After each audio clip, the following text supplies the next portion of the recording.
All right. Okay, so now we are live. Okay, so first off, to present our problem with what we're wanting to do, we are wanting to focus in our region is Nigeria, but we want to help improve the sanitation system, especially with a way to create a safe private toilet for the people to use. And some of the reasons why we want to do that, through some research we have done and statistics that we have found, is millions of people living in Nigeria's slums and informal settlements live in very poor sanitary conditions and defecate in the open using roadsides, railroad tracks, and even plastic bags. They refer to this as dub-flying toilets because there's no other option. So this is where we really want to take our focus at, is how we can better help this region maintain a better sanitation system.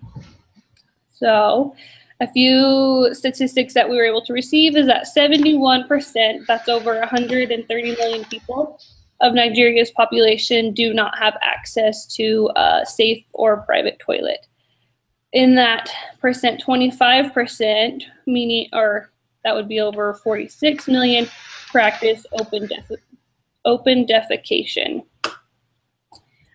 It is estimated that 45,000 children under the age of 5 die every year from communicable diseases caused by poor levels to access water, sanitation, and proper hygiene. Because of the poor water access, an estimated 11 in every 1,000 child dies from diarrheal illness each year. Including that, 50% of children are undernourished in Nigeria. This allows them to be more prone to infections, worms, infestations, and it stunts their physical and mental growth and development. So that is one of the description of what we are doing and some of the reasons to support why we are choosing this cause. Okay, so an overview for our intervention. Our intervention is to improve sanitation and to implement a cost-effective composting toilet. So composting toilets provide a safe and sanitary place for excrement to go. The liquid and the solid waste are separated, allowing the solid waste to compost over the space of several months and can be used on crops instead of costly chemical fertilizers. After a person uses a toilet for solid waste, they throw in a handful of ash or sawdust. On top of that, this helps remove the moisture from the waste and keeps away odor. Periodically, the compost needs to be mixed, and this can be done with a hand crake on the outside of the building that turns the compost barrel, or will turn a sort of auger on the inside of the barrel, whatever is most cost effective to the area.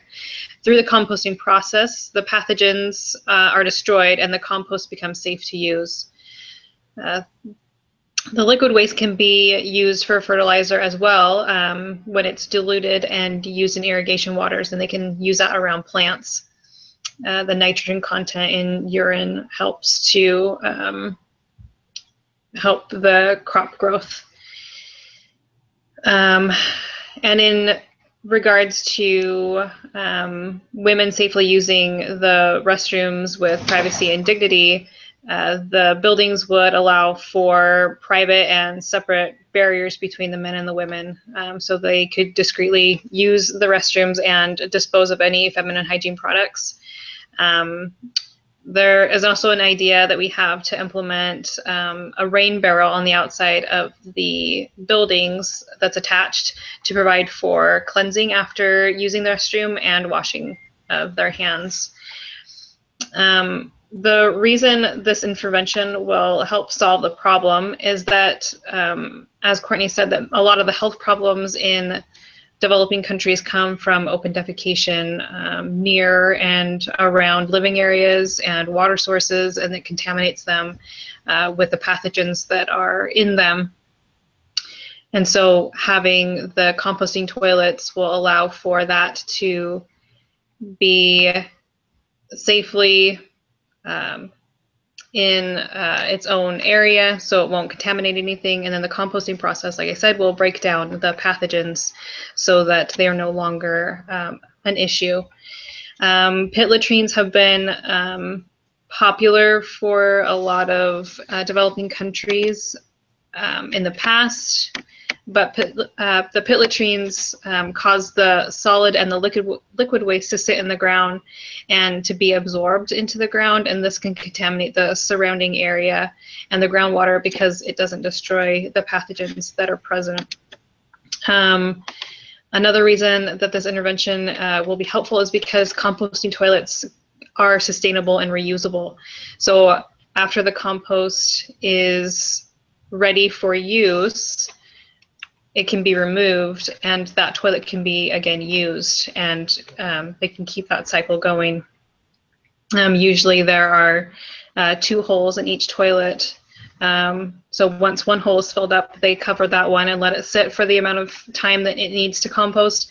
The other hole can be used, and then when the compost is ready for the other one, they take it out, they close up the other one, and so it can go back and forth and be a reusable, sustainable option.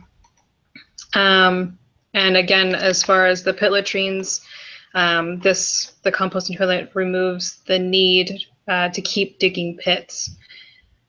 Which again is a more sustainable process. So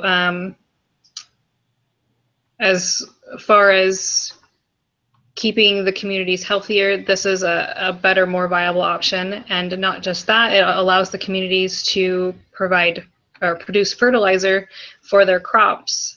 And it has been statistically shown that crops using this fertilizer are better for the environment than the chemical fertilizers that are more expensive, that a lot of the families can afford. And it works better. And in turn, it improves their livelihood. So it's not just helping their health as far as the disease process, but it's also helping to improve nutrition and their crop production. Awesome. And so how would we go about implementing our intervention to this specific region? So we have discussed about taking the community mobilization strategy intervention approach. We want to do this program because sanitation is not prioritized by the Nigerian government. So it's not a priority to the Nigerian government. It is seen as a responsibility to the individual household, and many of the families cannot afford the improvements or the maintenance of a private toilet. Also, throughout research, and as Nicole mentioned, pit latrines have been in use, but they're not effective, and it's being more dangerous to their environment. Also, organizations have tried to improve the sanitation system, but Nigeria is a vastly increasing populating country. And so with the population increase, as well as the people have never really been taught how to maintain and upkeep the toilets to their proper working conditions. So this is just making them fall further behind rather than progressing in the sanitation system. We really want to try and avoid a quick fix. Our whole purpose is to try and develop a long-term solution for the members of these communities. And this is why we have chosen the community mobilization intervention, because this allows the members of the communities and the regions to be involved in developing the proper sanitation system for themselves, as well as they're going to learn how to turn their waste into fertilization and to hopefully eliminate illnesses that they are faced with every day, and to help nourish their crops. So there's a lot of benefits to using the composting toilet. For our intervention or implementation, we want to reach out to other nonprofit organizations to help us in this cause. One of them that we've considered is WaterAid, and WaterAid is an organization that is already actively trying to improve access to clean water and safe toilets in several parts of the world. And so we think that they would be a good advocate or organization to help assist us. But another one that we've looked into is LDS Charities Helping Hands. So currently there are 6 missions and 33 stakes in Nigeria, and if we had the opportunity to work with Helping Hands, it would benefit our intervention in several ways. One, it'd give us access to greater amounts of volunteers, because we would try and use the missionaries and the members there. The missionaries and leadership could also help administer and facilitate the developing and upkeep of these toilets and allow us to reach more communities within our region. And more importantly, along to go with our intervention, it is that the volunteers would be the members of the community. And so we hope that this would give us the opportunity to provide the access to safe toilets that these people need.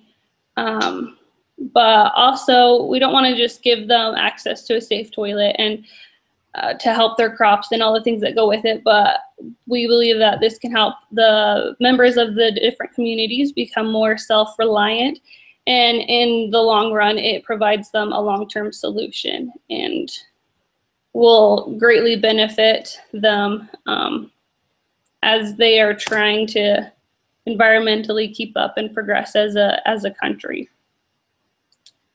So, is there anything else you want to add, Nicole? That's good.